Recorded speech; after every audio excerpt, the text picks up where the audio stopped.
नाज़रीन इकराम, सऊदी अरब के north west में तबूक शहर के नाम से एक नया शहर आबाद किया जा रहा है, जिस पर तकरीबन $500 बिलियन की लागत आएगी और ये शहर तकरीबन 5 से 7 साल में मुकम्मल तामीर हो जाएगा।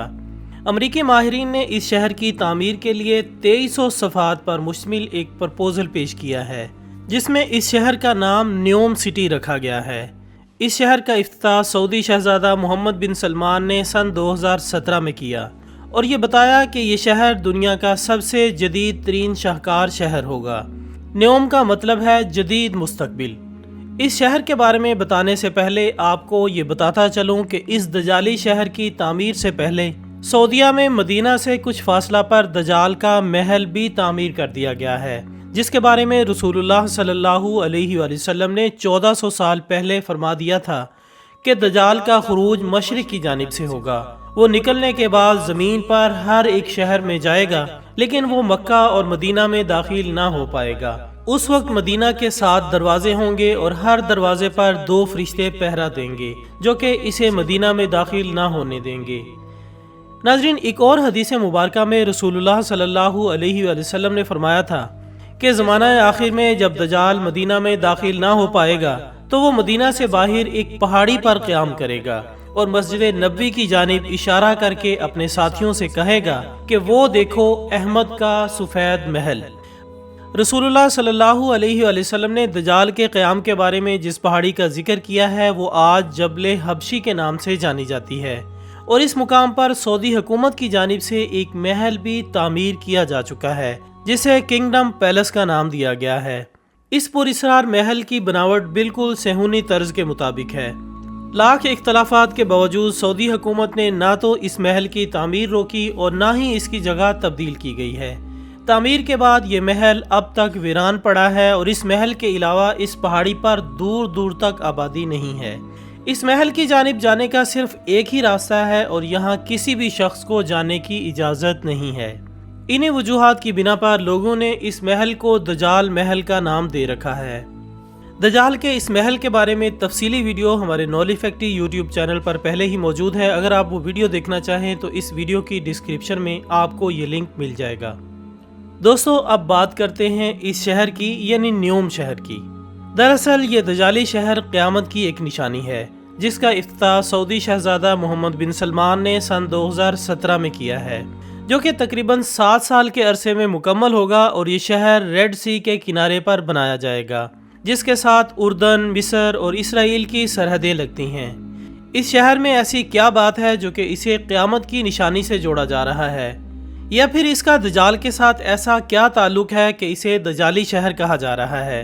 ये सब कुछ जानने के लिए हमें इस शहर को तामीर करने वालों पर नज़र डालनी होगी।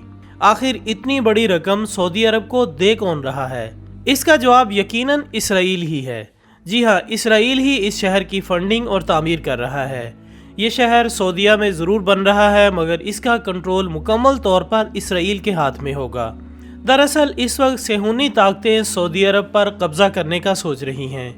आपने ग्रेटर इसराइल के बारे में तो सुन ही रखा होगा, जो कि सेहूनियों का एजेंडा है, जिसे दजाल की आमद से कबल हर हाल में पूरा करना है। यानी अपनी सल्तनत को इतनी दूर तक फैलाना है जितनी हज़रत सुलेमान अलैहिस्सलाम के दौरे हुकूमत में थी, जिसमें सऊदी अरब, इराक, मिस्र, शाम, उर्दन, फ़लस्तीन और इसराइल का इलाका भी शामिल था। यहूदी सऊदी अरब पर मुकम्मल कंट्रोल हासिल करने के लिए तरह तरह की चालों का इस्तेमाल कर रहे हैं। इसी एजेंडे पर अमल करते हुए इस शहर की तामीर की जा रही है।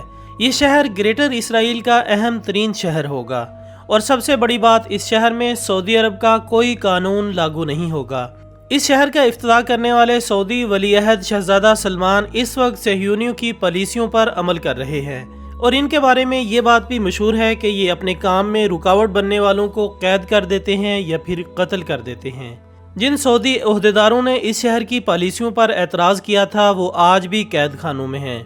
नाज़रीन मोहतरम, उस हजाज मुक़द्दस में जो कि हमारे आका सल्लल्लाहु अलैहि वसल्लम और कई नबियों की सरजमीन है, यहाँ ऐसा शहर आबाद हो रहा है जहाँ डांस क्लब, शराब खाने, फहाशी के अड्डे और तमाम किस्म के मगरबी कल्चर की मुकम्मल आज़ादी होगी। औरतें जैसा मर्जी लिबास पहनकर आज़ादी से इस शहर में घूम सकती हैं, جو پابندیاں سعودیہ میں خواتین پر لگائی جاتی ہیں، اس شہر میں خواتین کو ان کی مکمل آزادی ہوگی۔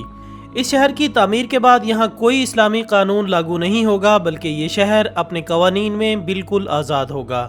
یوں کہیں تو غلط نہ ہوگا کہ اس شہر کو سعودیہ کنٹرول نہیں کرے گا، بلکہ صہیونیوں کے کنٹرول میں ہوگا۔ اس شہر کی سب سے خاص بات یہ ہے کہ یہ شہر ٹیکنالوجی کا شاہکار ہوگا۔ اس شہر کو مکمل طور پر روبوٹس چلائیں گے اور ایسی سہولیات کا مالک ہوگا جو کہ پوری دنیا میں کہیں اور نہیں پائی جاتی ہوں گی، جیسے ہوا میں پرواز کرنے والی ٹیکسی، کلاؤڈ شیڈنگ، مصنوعی بارش برسانا جس سے صحرا میں بھی سبزہ اگے گا۔ یہ سب قیامت کی ایک اور نشانی کو پورا کر دے گا، یعنی عرب کے صحرا سرسبز و شاداب ہو جائیں گے۔ یہاں روبوٹس نوکر ہوں گے، مارشل آرٹس روبوٹک لڑائیاں ہوں گی۔ اس شہر میں ایک جوراسک پارک بھی بنایا جا رہا ہے جس میں ڈائناسور روبوٹس کی صورت میں گھوم پھر رہے ہوں گے۔ شہر کا اپنا ایک مصنوعی چاند بھی ہوگا جو کہ آسمان سے زمین پر تصویر بھیجنے کی صلاحیت رکھتا ہوگا۔ اس شہر میں جینیٹک انجینئرنگ کو بھی مکمل فروغ دیا جائے گا اور اس شہر کا اپنا ایک ایئرپورٹ ہوگا۔ بڑے بڑے لگژری ریسٹورانٹس اور عمارتیں بنائی جائیں گی۔ یہ شہر 10,200 سکیور میل کے رقبے پر پھیلا ہوگا اور اس شہر کو یہودی قوم تجارت کا مرکز بنائے گی۔ اسرائیل کی جانب سے ایسی پالیسیاں بنائی جائیں گی جسے وہ سعودیہ کی معیشت کو کنٹرول کر سکیں گے۔ شہر کی تعمیر کے بعد صہیونی سعودی عرب کے کافی حصے پر کنٹرول بھی حاصل کر لیں گے۔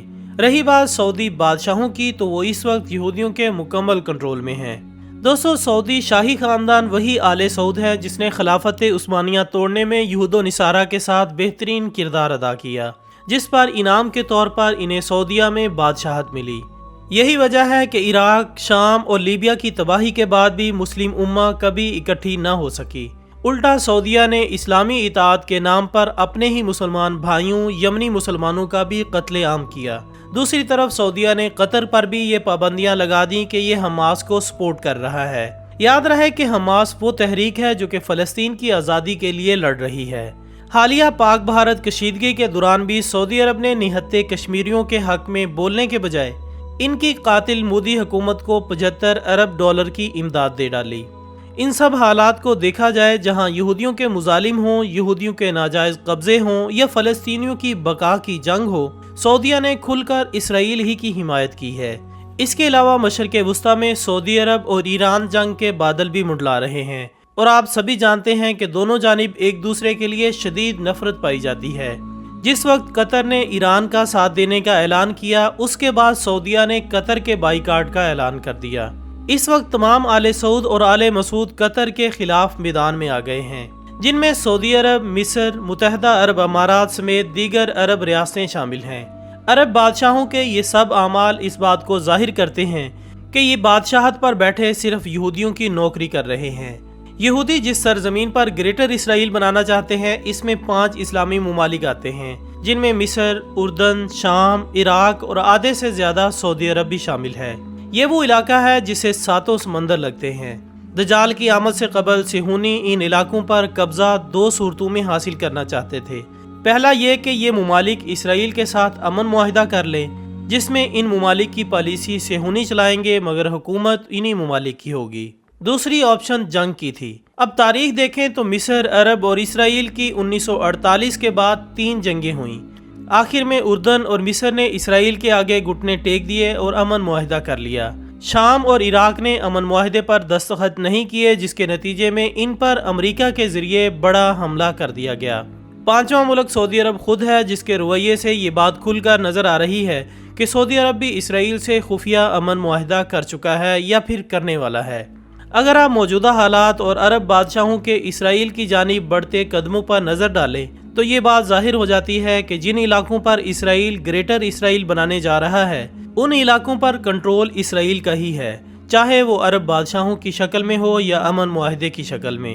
اب بس ان علاقوں پر قبضے کی جنگ شروع ہونا باقی ہے۔ یہ یقیناً وہی جنگ ہے جس کے بارے میں رسول اللہ صلی اللہ علیہ وآلہ وسلم نے 1400 سال پہلے ہی فرما دیا تھا کہ تمام یہود و نصارہ اور کفار 80 جھنڈوں والا لشکر لے کر مسلمانوں پر حملہ آور ہوں گے۔ یہ 80 جھنڈوں والا لشکر امریکہ، اسرائیل اور ان کے اتحادی نیٹو اور یورپی یونین ہی ہیں۔ اس جنگ کا ذکر یہودیوں اور عیسائیوں کی روایات میں بھی ملتا ہے، جسے جنگ ہرمجدون یا آرماگیڈن کے نام سے جانا جاتا ہے۔ जिसमें यहूदी और ईसाई मिलकर मुसलमानों के खिलाफ फैसला कुन जंग करेंगे। सहयूनियों के ग्रेटर इसराइल के बारे में 4 अहम मकासद हैं। पहला, जंगे हरमजदून का आगाज। दूसरा, मस्जिद अक्सा को शहीद करके तीसरी बार हैकले सुलेमानी की तामीर। तीसरा मकसद ग्रेटर इसराइल का क़याम है और इसके बाद दजाल को हज़रत दाऊद अलैहिस्सलाम के पत्थर पर बिठाकर ताजपोशी करना है। ईसाई और यहूदी सहयूनियों में इख्तलाफ सिर्फ एक बात पर है। यहूदी सहयूनी कहते हैं कि दजाल मसीहा बनकर आएगा, जबकि ईसाई सहयूनियों का अकीदा है कि हज़रत ईसा अलैहिस्सलाम मसीहा बनकर आएंगे। ग्रेटर इसराइल और इस जंग में सहयूनियों के मकासद की तकमील में सबसे बड़ी रुकावट पाकिस्तान है, जिसकी मौजूदगी में ये सब कुछ मुमकिन नहीं है। इसलिए यहूदी चाहते हैं कि पाकिस्तान को भारत से लंबे अरसे के लिए उलझा दिया जाए और पीछे अरब ममालिक से अपने मकासद हासिल कर सकें। दूसरी बड़ी रुकावट तुर्की, कतर और ईरान है। तीनों ममालिक फ़लस्तीन पर इसराइली कब्ज़े की सख्त मुखालफत करते हैं। तुर्की के सदर मुसलमानों को जगाने की बहुत कोशिशें कर रहे हैं, मगर इनके खिलाफ भी अरब बादशाहों और सहूनियों की जानिब से साजिशें हो रही हैं। सहूनी दजाल की आमद से कबल सऊदिया को ग्रेटर इसराइल में शामिल करना चाहते हैं, जिसमें वो किसी हद तक कामयाब भी हो चुके हैं। इस शहर यानी न्यूम सिटी के बनने से यहूदियों के कब्जे में 26,500 किलोमीटर के इलाके तक रसाई होगी, जहां वो एक बड़ी बंदरगाह बनाएंगे जिससे वो यूरोप, अफ्रीका और एशिया में भी तिजारत कर सकेंगे और यहां रहकर सऊदिया की मईशत को भी कंट्रोल किया जाएगा। इस शहर में दुनिया की सबसे जदीद और बड़ी इमारतें भी बनाई जाएंगी। ये भी क़यामत की निशानियों में से एक निशानी है। नाज़रीन, क्या आपने कभी सोचा कि आखिर दुनिया की सबसे ऊंची इमारतें अरब ममालिक में ही क्यों बनाई जाती हैं? इस बात को समझने के लिए रसूलुल्लाह सल्लल्लाहु अलैहि वसल्लम की क़ुर्ब क़यामत के हवाले से एक हदीस मुबारका है कि अरब के बद्दू जिनके पास पहनने के लिए कपड़े तक न होंगे, वो क़यामत से कबल एक दूसरे के मुकाबले में ऊंची ऊंची इमारतें बनाएंगे।